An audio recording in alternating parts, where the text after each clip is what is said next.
थोड़ी होगा, बैठ जाइए। सरकार की ओर से जो उत्तर आया है, माननीय सदस्य पूछ रहे हैं, प्रश्नोत्तर काल भी आप ही का है। 10-11 क्वेश्चन में 6 क्वेश्चन विरोधी दल का है। आप क्यों डिस्टर्ब कर देते हैं विरोधी दल के लोगों का? महोदय, सरकार ने जो उत्तर दिया है कि राज्य कर्मियों को वेतन भत्ता, पेंशन एवं ग्रेच्युटी आदि केंद्र के कर्मियों के संरूप देने के लिए सरकार नीतिगत रूप से बाध्य नहीं है। मैं सरकार के इस उत्तर को सरकार के 3 दस्तावेज के आधार पर चुनौती देता हूं। मैं सरकार से जानना चाहता हूं कि क्या यह बात सही है कि दिनांक 21/11/97 को बिहार सरकार तथा राज्य कर्मियों के प्रतिनिधियों के बीच में समझौता हुआ, जिसकी कंडिका 7 में निर्धारित है कि केंद्र के अनुसार ग्रुप इंश्योरेंस एवं ग्रेच्युटी देय होगा। नंबर 2, क्या यह बात सही है कि इसी आधार पर दिनांक 2/1/98 के आदेश के गठित फिटमेंट कमेटी के टर्म्स एंड रेफरेंस में यह लिखा गया कि केंद्र के समरूप हूबहू वेतनमान, भत्ते एवं सेवा शर्तें दिए जाने को फिटमेंट कमेटी रिपोर्ट देते समय ध्यान में रखेगी? महोदय, समझौता चाहे किसी निजी 2 व्यक्तियों के बीच का हो या सरकार और राज्य कर्मियों के बीच, उसका मूल्य वही रहता है। समझौता तोड़ने वाले की साख समाप्त हो जाती है।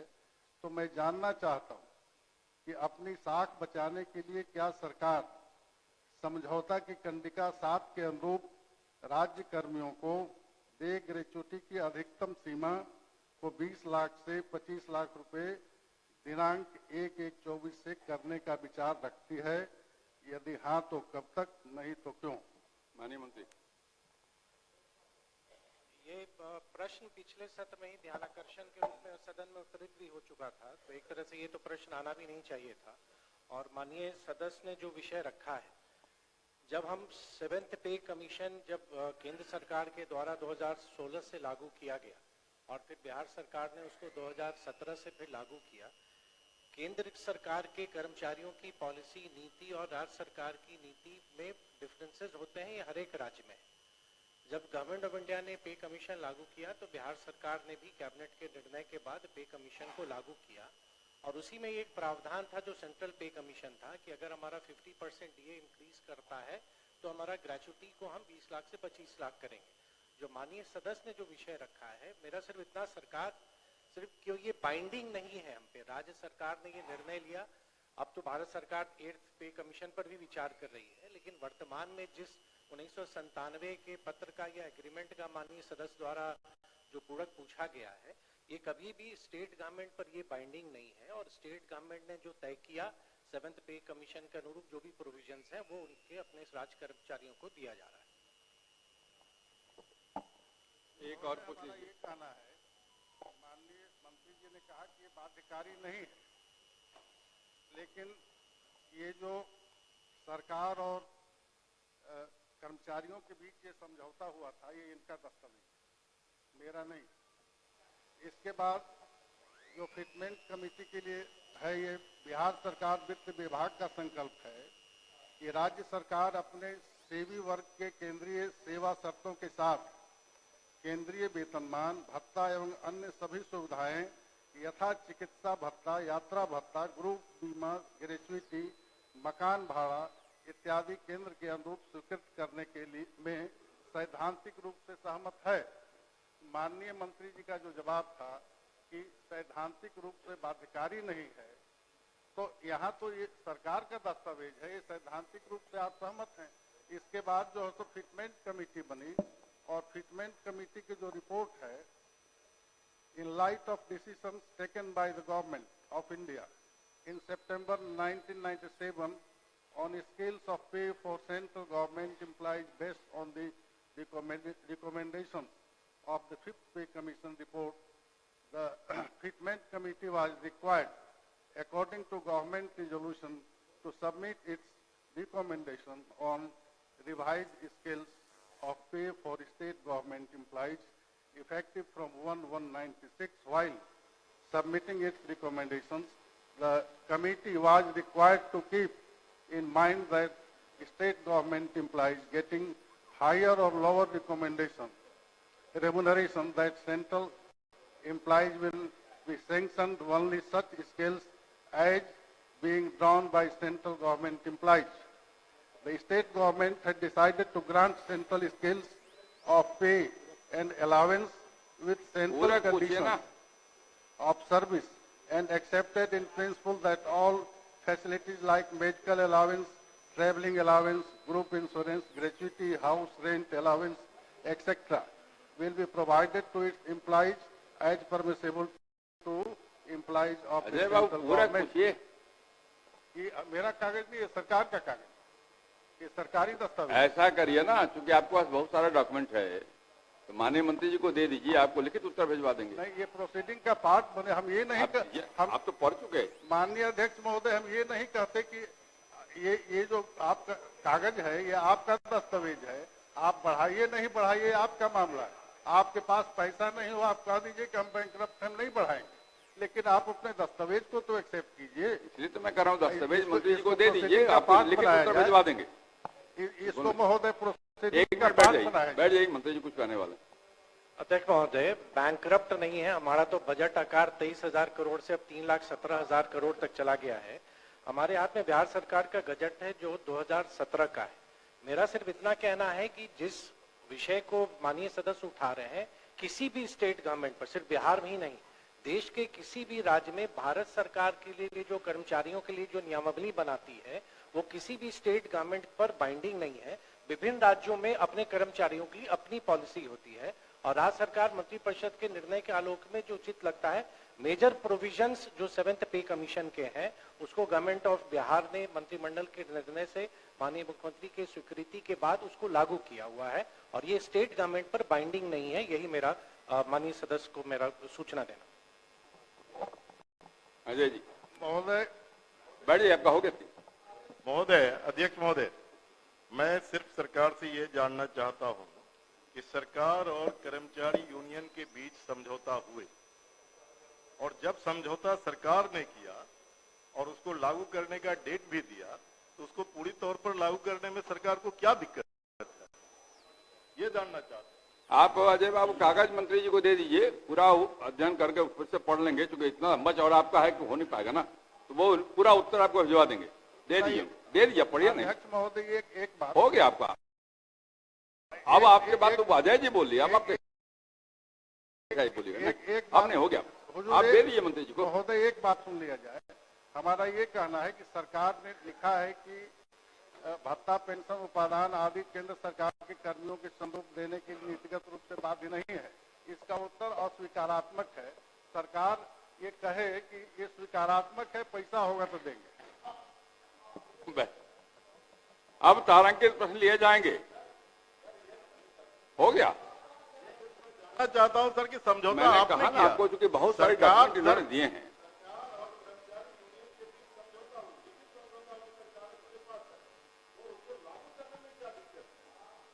समझौता सिर्फ को दबाने के लिए होता है। अजय जी, तो समझौते का कागज उन्होंने पढ़ के सुनाया। बैठ जाइए ना, आप बैठ जाइए, आप पहले बैठ जाइए ना। उन्होंने उसको भी पढ़ के सुनाया है, इसलिए मैंने कहा उनको कि सब कागज उनको दे दीजिए और वो लिखित उत्तर उनको भेज। श्री संजीव कुमार, पूरक पूछिए संजीव जी। अध्यक्ष महोदय, मैं जो उत्तर आया है उससे मैं संतुष्ट नहीं हूं। मैं माननीय मंत्री जी से आग्रह करता हूं कि उत्तर में दिए हैं हर जोरावरपुर पंचायत नया गांव है और कोलवारा है और साथ में डोएठा पंचायत है, यहाँ पे बैंक की दूरी 4 से 6 किलोमीटर पे है और वो जो है वहां पे सिर्फ ग्राहक सेवा केंद्र खुला है। उसका एक सीमित दायरा होता है, 10,000 से 25,000 तक का ही ट्रांजैक्शन उसमें होता है।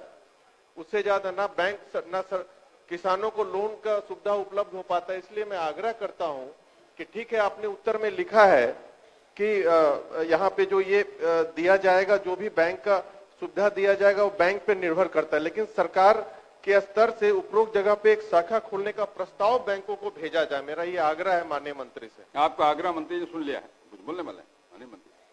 अध्यक्ष महोदय, जो माननीय सदस्य ने जिन गांव का विषय उठाया है, हमने उत्तर में स्पष्ट किया है कि वहां पे बैंकिंग सर्विसेज, मतलब किसी भी व्यक्ति वहां पे बैंकिंग सर्विसेज से वंचित नहीं है। चाहे वो बिजनेस कॉरेस्पॉन्डेंट के माध्यम से हो या वो ग्राहक सेवा केंद्र के माध्यम से हो, बहुत विस्तार से हमने उनको माननीय सदस्य का जो विषय था, जिन गांवों का उन्होंने उल्लेख किया, वो मैंने बताया भी। माननीय सदस्य और आपके माध्यम से पूरी सदन की जानकारी के लिए, भारत सरकार के वित्तीय सेवाएं विभाग का एक सर्कुलर है जो 2023 में बिहार के संदर्भ में वो पत्र आया था। अगर आपकी अनुमति हो तो एक पैराग्राफ में पढ़ दूं। आई वुड ये ज्वाइंट सेक्रेटरी हैं मुकेश कुमार बंसल जी, उनका पत्र है। I would like to inform you, जो हमारे यहाँ मुख्य सचिव को इन्होंने, जो वित्त सचिव थे, उनको लिखा है। I would like to inform you that one of the major priorities of the department of financial services is to ensure availability of banking outlet with bank branch, business correspondent or India's post payment bank center within 5 kilometers। या हम post office के माध्यम से या business correspondent के माध्यम से या ग्राहक सेवा केंद्र के माध्यम से 5 किलोमीटर जो बिहार की जो एक जितने भी रेवेन्यू विलेजेस हैं उस कंटेक्स्ट में आया है। और ये आगे ये कहते हैं कि ये the bank center within 5 kilometers distance of every inhabited village in the country under financial inclusion initiatives of government of India। Bharat सरकार पूरा फाइनेंशियल इंक्लूजन पर काम कर रही है। अध्यक्ष महोदय आप अवगत हैं।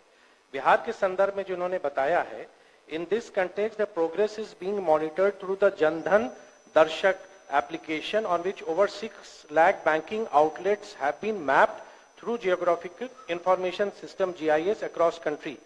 The total number of villages in Bihar is 39133, 39,133, and all villages are covered with banking outlets as per the criteria prescribed. The status of banking infrastructure in the state of Bihar as on 30th April 2023 is total branch Bihar में 7,897 हैं, business correspondent 1,03,245 हैं, ATMs 6,870 हैं और जो Indian postal payment bank है उसकी संख्या 8,431 है। तो जिन गांवों का उल्लेख माननीय सदस्य ने किया है, सर्विसेज वहां पे है, बैंक की फुल फ्लेज ब्रांच वहां नहीं हो सकती है, लेकिन बैंकिंग सर्विसेज वहां के लोगों को प्रोवाइड किया जा रहा है। माननीय सदस्य केवल ये कह रहे हैं, मैं जय संजीव जी सर, एक वन रिक्वेस्ट है, appreciate what he has said sir, but my humble request is at least you can send the proposal to the concern bank to open the bank in that concern village. वो केवल एक प्रस्ताव है, दीजिए। मैं बोलिए। अध्यक्ष महोदय, आप भी अवगत हैं कि बैंक अपनी शाखाएं खोलने के लिए जो कॉमर्शियल वायबिलिटी है उस आधार पर बैंक निर्णय लेती है और RBI का भी स्पष्ट रेगुलेशन है कि लोगों तक बैंकिंग सर्विसेज पहुंचाना है। तो जहां भी बैंक को लगता है आवश्यकता अनुसार वो ब्रांचेस को वो खोलती भी है और जो माननीय सदस्य की जो चिंता है उसमें वित्त विभाग देख लेगा, जो संभव होगा हम करेंगे। ठीक, धन्यवाद। श्री रामबली सिंह यादव, पूरक पूछिए रामबली बाबू।